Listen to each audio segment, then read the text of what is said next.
Everyone, अस्सलाम वालेकुम रहमतुल्लाहि व बरकातुहू। आज हम शुरू करेंगे 3.2 का क्वेश्चन नंबर 8। हमने 7 तक लास्ट वीडियो में किए थे। क्वेश्चन नंबर 8 है which of the following numbers are prime. Which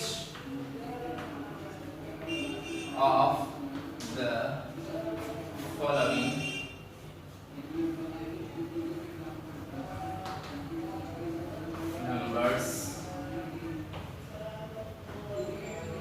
numbers are prime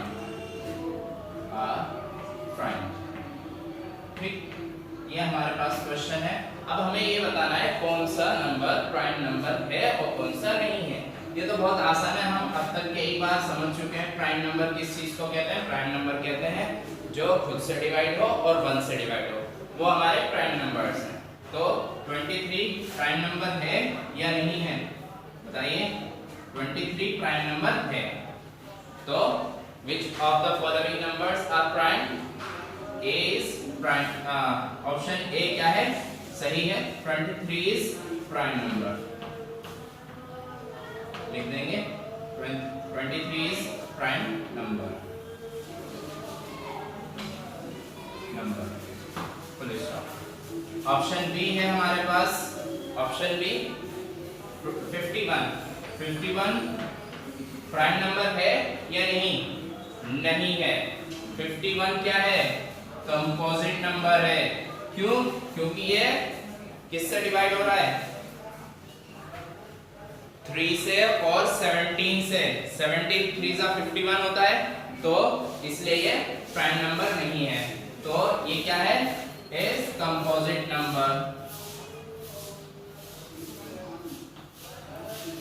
composite number, ठीक। चलिए, सी ऑप्शन है हमारे पास 37। 37 क्या प्राइम नंबर है? Yes, 37 is prime number.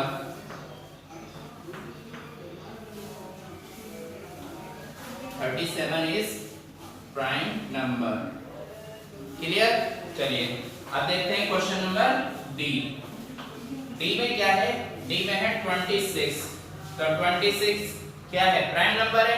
नहीं, प्राइम नंबर नहीं है। क्यों नहीं है 26 प्राइम नंबर? क्योंकि ये 13 से भी डिवाइड होता है और 2 से भी डिवाइड होता है, इसलिए हम कहेंगे ये प्राइम नंबर नहीं है। तो प्राइम नंबर नहीं है तो कंपोजिट नंबर है। 26 is composite number.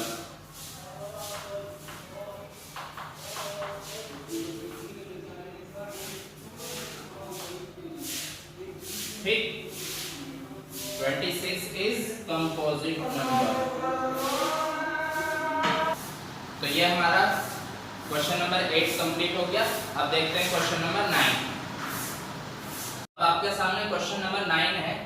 Question number 9 है right 7 consecutive composite numbers less than 100 so that there is no prime number between them। Question समझ लेते हैं। क्वेश्चन में कहा गया है राइट 7 consecutive, हमने कंपोजिट नंबर्स तो पढ़े हैं। कंपोजिट नंबर्स किसे कहते हैं? जो प्राइम नंबर्स नहीं होते वो कंपोजिट नंबर्स होते हैं। मींस जिनके एक के अलावा और कोई भी फैक्टर्स होते हैं। फॉर एग्जांपल हमारा 4 क्या है? कंपोजिट नंबर से। 4 के बाद हमारा 8 क्या है? Composite number. 9 कंपोजिट। क्यों? क्योंकि वो 1 के अलावा किसी और नंबर से भी डिवाइड होते हैं, इसलिए हम उन्हें कंपोजिट नंबर्स कहते हैं। अब इसमें कहा गया है 7 कॉन्सिक्यूटिव। कॉन्सिक्यूटिव मींस आपके जो नंबर्स होते हैं, फॉर एग्जांपल कॉन्सिक्यूटिव मींस होता है लगातार नंबर आने वाले, जैसे कि 1 2 3 4 5 6 7 नंबर्स ऐसे जो लगातार आ रहे हों, वो भी कौन से? Composite numbers. कंपोजिट नंबर्स चाहिए जो लगातार 7 कंपोजिट नंबर हों, उनके बीच में कोई भी प्राइम नंबर ना हो। फॉर एग्जांपल देख लेते हैं हम, ये क्या है हमारे पास? प्राइम नंबर्स हैं। हमें क्या चाहिए? 7 लगातार। अब अगर हम 1 to 100 लिखते तो बहुत ज्यादा नंबर क्वेश्चन लगता। अभी हमने क्या किया है? सारे अप टू 100 क्या लिख लिए, प्राइम नंबर्स लिख लिए। हमने कितनी बार कर भी चुके हैं ये प्राइम नंबर्स। अब फिर समझ लेते हैं इसको। और ये क्या है, 2 3 5 7 सब प्राइम नंबर्स हैं। इनके बीच में कितने का गैप है, 1 का गैप है, यहाँ 2 का, यहाँ भी 2 4 और यहाँ 17 और 13 के बीच में 4 डिजिट का 19 17 2, यहाँ 2 यहाँ 2 सॉरी 23 से 29 24 25 26 27 28, यानी 23 और 29 के बीच में 5 डिजिट है लगातार। 23 के बाद 22 सॉरी 23 है ना, तो 24 25 26 27 और 28 और फिर है हमारा 29। तो उन दोनों डिजिट के बीच में कितने नंबर हैं, 1 2 3 4 5 डिजिट है इन दोनों के बीच में। और हमें क्या चाहिए, 7 कॉन्सेक्यूटिव नंबर चाहिए। तो ये कितने हैं, 5 है, तो ये हमारा आंसर नहीं हो सकता। तो अब हमें क्या करना पड़ेगा, हमें कोई और देखना पड़ेगा। चलिए आगे देखते हैं हम। आगे क्या है, 23 29 के बाद 31, इन दोनों के बीच में तो 2 का गैप है। 31 37 के बीच में 32 33 34 35 36 और फिर 37। तो कितने हैं, 2 2 4 और 1 5 डिजिट है। तो ये भी नहीं चलेगा। हमें कितने चाहिए, 7 चाहिए। चलिए अब हम जल्दी जल्दी कर लेते हैं। 31 से 37 के बीच में 5 डिजिट थे। 37 और 41 के बीच में भी 4 या 5 डिजिट है। इसी तरह 2 डिजिट है और इधर भी 5 डिजिट है और यहाँ भी 5 6 है। हर एक में क्या 2 3 5 इसी तरह नजर आ रहे हैं। 61 से 67 के बीच में भी हमारे देख लेते हैं। 61 के बाद 62 63 64 65 66 और फिर 67। तो कितने हैं, 2 4 5, ये भी कितने 5 डिजिट हैं। तो हमें कितने चाहिए, हमें चाहिए 7। देखते हैं आखिर तक कोई मिलता है तो। 67 के बाद 71 4 डिजिट, यहाँ पर भी 1 2, यहाँ पर भी 4 5 है, यहाँ पर भी 4 5 है, 4 ही है, यहाँ भी ज्यादा नहीं है, 4 5 है। 89 से 97 ये अच्छा खासा फासला है। चलो इन्हें देखते हैं, क्योंकि शुरू से आखिर तक तो हमें कोई मिला नहीं। आखिर में देख लेते हैं। 89 के बाद क्या आएगा, 90 91 92 93 94 then 95 और then 96 और फिर आखिर में 97। अब गिन के देखते हैं, 1 2 3 4 5 6 7। तो हमें फाइनली आंसर मिल गया कि आखिर यही एक इकलौता ऐसा है जहां पर 7 कॉन्सेक्यूटिव कंपोजिट नंबर्स हैं लेस देन 100। ये सब लेस देन 100 है और ये 7 कॉन्सेक्यूटिव कंपोजिट नंबर्स हैं। क्लियर हुई बात? So that there is no prime number between them. इनके बीच में कोई भी प्राइम नंबर नहीं आता और ये लगातार हमारे 7 कंपोजिट नंबर्स हैं। क्लियर? चलिए ये आपका क्वेश्चन हो गया। आई होप आपके समझ में आया होगा। ठीक है, तो आपको किस तरह लिखना है कॉपी में, इसी तरह लिखना है और लिख देना है इसके आगे 7 कंसेक्यूटिव 7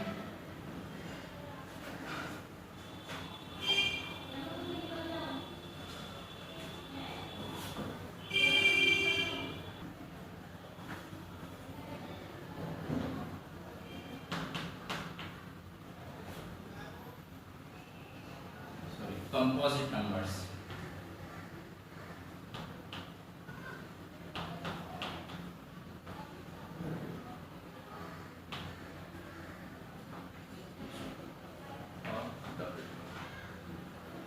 इस तरह लिखना है आपको 7 कंसेक्यूटिव कंपोजिट नंबर्स, देन ये लिख देना आपको नीचे।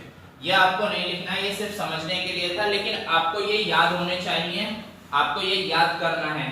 सारे प्राइम नंबर्स आपको याद होने चाहिए उंगलियों पर कि हाँ जी ये प्राइम नंबर है, ये कंपोजिट नंबर है। जब आप प्राइम याद कर लेंगे तो कंपोजिट नंबर्स ऑटोमेटिकली याद हो जाएंगे। क्लियर हुई बात? चलिए क्वेश्चन नंबर 10 है express each of the following numbers as the sum of 3 odd primes. अब हमें क्या करना है, इन नंबर्स को अभी हमने क्या किया था, 2 नंबर्स में एक्सप्रेस किया था। जो पीछे क्वेश्चन था हमारा क्वेश्चन नंबर 7 आई थिंक 6 था, हमने किया था उसमें क्या था 2 डिजिट करने थे, हम 3 ले रहे थे। फिर हमने क्या किया था, जैसे क्वेश्चन नंबर 1 था हमारा 44, उसमें हमने 3 प्लस आपका 41 लिया था, तो दोनों क्या थे, प्राइम नंबर्स थे, दोनों को जोड़कर। अब इस बार हमें 2 नहीं बल्कि 3 डिजिट को यूज करना है, ठीक है, यानी 3 डिजिट को जोड़कर हमारा जो ये नंबर्स दिए गए हैं इक्वल टू ये आना चाहिए। क्लियर? तो सबसे पहला क्वेश्चन देखते हैं हम। क्वेश्चन नंबर 10 में हमारा ए है 21। अब 21 आना चाहिए हमारा किस तरह कि 3 प्राइम नंबर्स को जोड़कर हम 21 हासिल करेंगे। सबसे पहले हम छोटे नंबर्स ही लेंगे, 3 प्लस 5 ले लिया, कितना हो गया 8। अब इसमें कितना और ऐड कर दें कि हमारा 21 बन जाए, सोचिए जल्दी से। तो हम अगर इसमें 13 ऐड कर दें तो हमारा 21 बन जाएगा। क्यों? क्योंकि 8 और 13 21 होता है, और ये तीनों क्या हैं, तीनों के तीनों प्राइम नंबर्स हैं, तो हमारा आंसर ये हो जाएगा। क्लियर? Is equal to 21। ठीक, चलिए नेक्स्ट देखते हैं बी। बी में क्या करना है, बी भी ऐसा ही है 31 करना है। अब हमें फिर से हम स्टार्ट वहीं से करेंगे, 3 प्लस 5 प्लस अब कितना लें, क्योंकि हमारे पास 8 हो चुका है, अब हमें कितने की जरूरत और है, तो हमें 23 की जरूरत पड़ेगी। तो हम 23 लेंगे क्योंकि 23 भी क्या है, आल्सो प्राइम नंबर्स, ठीक है। तो 8 और 23 इज इक्वल टू 31, तो ये भी हमारा क्वेश्चन हो गया। क्लियर?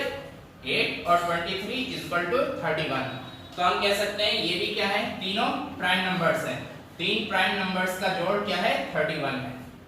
इसी तरह सी है हमारे पास 53। अब एक काम कीजिए, आपके लिए ये होमवर्क रहेगा 53 और 61, सी और डी, यह आपको खुद करके बताने हैं, ठीक है। क्वेश्चन नंबर 10 का सी और डी आपको खुद करके बताना है कि ये किन 3 डिजिट को जोड़कर हमारा 53 बनेगा, और तीनों डिजिट हमारे क्या होने चाहिए, प्राइम नंबर होने चाहिए। तीनों क्या होने चाहिए, प्राइम नंबर होने चाहिए। क्लियर? चलिए ये आपके लिए होमवर्क है, होमवर्क। ठीक, चलिए नेक्स्ट क्वेश्चन देखते हैं। क्वेश्चन नंबर 11 है right 5 pairs of prime numbers less than 20 whose sum is divisible by 5। Question में कहा गया है 5 हमें क्या निकालना है, पेयर्स ढूंढने हैं, तलाश करने हैं जो प्राइम नंबर्स हों और उनका जो जोड़ है डिविजिबल हो किससे, 5 से, और सारे नंबर्स हमारे किससे, 20 से लेस देन होने चाहिए, लेस देन 20। ठीक है, अब देखते हैं क्वेश्चन को। हमें लेस देन 20 बोला है, तो हमें क्या करना है, 20 से छोटे नंबर्स ही लेने हैं। सबसे पहले हम ले लेते हैं, जैसे एग्जांपल दिया हुआ है 3 and 7। 3 and 7 क्या है, बोथ आर लेस देन 20। 3 भी 20 से कम है और 7 भी 20 से कम है। अब हम क्या करेंगे, दोनों को जोड़कर क्या आया, 10। अब 10 क्या है, 5 से डिविजिबल है। ठीक, इसी तरह अब हम पेयर्स बनाएंगे। सबसे पहले तो हमें याद होने चाहिए, क्योंकि मैंने आपसे कहा था अभी जो आपके पास लिखे हुए भी हैं, आपने अभी लिखे हैं क्या, जो हमने प्राइम नंबर्स लिखे थे अभी पीछे क्वेश्चन नंबर 7, 8 में आई थिंक, ठीक है, sorry, which of the following prime numbers, इसमें हमने लिखे थे, जो क्वेश्चन नंबर 9 में हमने लिखे थे सारे प्राइम नंबर्स। अब हम कर रहे हैं क्वेश्चन नंबर 11, इसमें हमें प्राइम नंबर्स चाहिए। तो हमारे पास सारे प्राइम नंबर्स लिखे हुए हैं, हम उनके अकॉर्डिंग करेंगे। 3 + 7, ये तो एग्जांपल दिया हुआ है उसने, ये क्या है, 5 से डिविजिबल है। इसी तरह अब हम क्या कर सकते हैं, 5 प्लस कितना, दोनों क्या होने चाहिए हमारे पास, दोनों के दोनों डिजिट हमारे प्राइम नंबर होने चाहिए साथ में, और वो क्या होने चाहिए, फाइनल जो रिजल्ट होगा हमारा 5 से डिविजिबल भी होना चाहिए। चलिए 5 के साथ अगर हम कुछ भी ऐड करते हैं तो वो 5 से जो जोड़ आएगा हमारा वो 5 से डिविजिबल नहीं होगा, इसलिए हम क्या करेंगे 5 हटा देते हैं, 7 देखते हैं।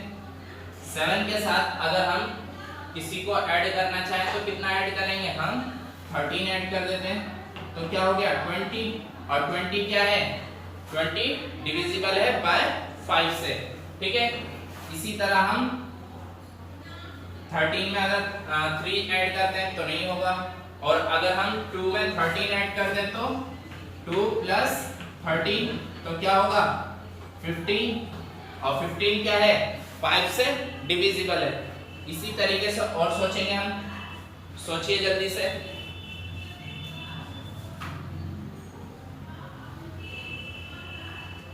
2 and 3 प्लस 2 इक्वल टू 5, और 5 से क्या है डिविजिबल है, तो हम क्या कर सकते हैं 3 में हम 17 भी ऐड कर सकते हैं, तो इक्वल टू क्या होगा 20, और 20 क्या है 5 से डिविजिबल है।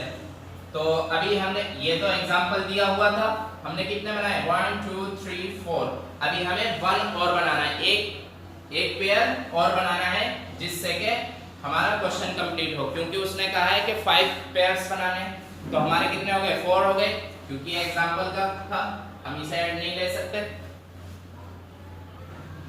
इन्हें हम उल्टा करके भी लिख सकते हैं, या तो 17 प्लस 3 कर सकते हैं, 2 प्लस 3 कर सकते हैं, या फिर एक और कर सकते हैं 5 plus 5 equal to, both are क्या है प्राइम नंबर्स, और क्या आता है 10 आता है। तो ये हमारा question complete, question number 11 complete हो चुका है। अब क्वेश्चन नंबर 12 देखते हैं। आइए देखते हैं अब क्वेश्चन नंबर 12। क्वेश्चन नंबर 12 है fill in the blanks. Fill in the blanks देखते हैं। नंबर 1 यानी ए है हमारे लिए, a number which has only 2 factor is called a, हम ऐसे नंबर को क्या कहते हैं जिसके 2 ही फैक्टर हों, 2 ही फैक्टर जिसके होते हैं उसको हम प्राइम नंबर बोलते हैं, और वो 2 फैक्टर क्या होते हैं, एक तो 1 होता है और एक वो खुद होता है। तो ये 2 ही फैक्टर जिस नंबर के होते हैं उसको हम प्राइम नंबर कहते हैं, तो यहाँ लिख देंगे प्राइम नंबर। क्लियर। चलिए बी देखते हैं। बी में क्या है, अ number which has more than 2 factors is called अ, तो अभी यहाँ पूछ रहा है एक नंबर जिसके 2 से ज़्यादा फैक्टर्स हैं, तो उसको हम क्या कहते हैं, उसको हम कहते हैं कंपोजिट नंबर। कंपोजिट नंबर वो नंबर कहलाता है जिसके 2 फैक्टर्स से ज़्यादा फैक्टर्स होते हैं, उसको हम कंपोजिट नंबर कहते हैं। सी देखते हैं। सी में क्या है, 1 is neither dash nor dash. अब बताइए 1 क्या है, 1 ना तो हमारा प्राइम नंबर है और ना ही कंपोजिट नंबर है, तो इधर क्या लिखना है, 1 is neither prime number nor composite number. Clear. चलिए नेक्स्ट देखते हैं। The smallest prime number is, सबसे छोटा प्राइम नंबर क्या है हमारा, प्राइम नंबर कहाँ से स्टार्ट होते हैं, 1 तो हमारा प्राइम नंबर है नहीं, तो सबसे स्मॉलेस्ट प्राइम नंबर हमारा 2 है, तो यहाँ आ जाएगा फिल इन द ब्लैंक्स में 2। चलिए नेक्स्ट देखते हैं। E, the smallest composite number is, अब यहाँ बात कर रहे हैं कंपोजिट नंबर की, तो कंपोजिट नंबर कहाँ से स्टार्ट होते हैं, जो सबसे स्मॉलेस्ट है वो बताना है हमें। अगर हम बात करें प्राइम नंबर की तो 2 है, लेकिन अगर हम बात करें कंपोजिट नंबर की तो कंपोजिट नंबर 4 है, क्योंकि हम तो 1 काउंट करते नहीं हैं, और 2 और 3 क्या है प्राइम नंबर्स हैं, तो वो कंपोजिट हो नहीं सकते। 4 हमारा सबसे स्मॉलेस्ट कंपोजिट नंबर है, तो ई क्या है, the smallest composite number is 4। तो यहाँ 4 आ जाएगा। चलिए, F है the smallest even number is. अब हमें बताना है सबसे छोटा smallest even number. Even number कैसा? Smallest even number. Smallest even number क्या है? The smallest even number 2। 2 क्या है? सबसे छोटा स्मॉलेस्ट नंबर है। चलिए, मुझे उम्मीद है आपकी ये एक्सरसाइज अच्छी तरह समझ में आ गई होगी। और अगर कोई भी डाउट है किसी भी तरह का, जब आप कॉपी चेक कराना है तो मुझसे ज़रूर पूछें कि सर ये क्या है, ये प्राइम नंबर है या एक कंपोजिट नंबर है। जैसा भी आपका सवाल हो तो मुझसे ज़रूर पूछें और कॉपीज़ चेक ज़रूर कराएं वक्त से पहले, क्योंकि आपकी कॉपीज़ का काम बहुत ज़्यादा से ज़्यादा पेंडिंग में चल रहा है, क्योंकि बहुत कम कॉपीज़ मेरे पास आ पा रही हैं। जल्दी से जल्दी काम कंप्लीट कीजिए और मुझे कॉपीज़ चेक कराइए। और मिलते हैं नेक्स्ट वीडियो में। अस्सलाम वालेकुम।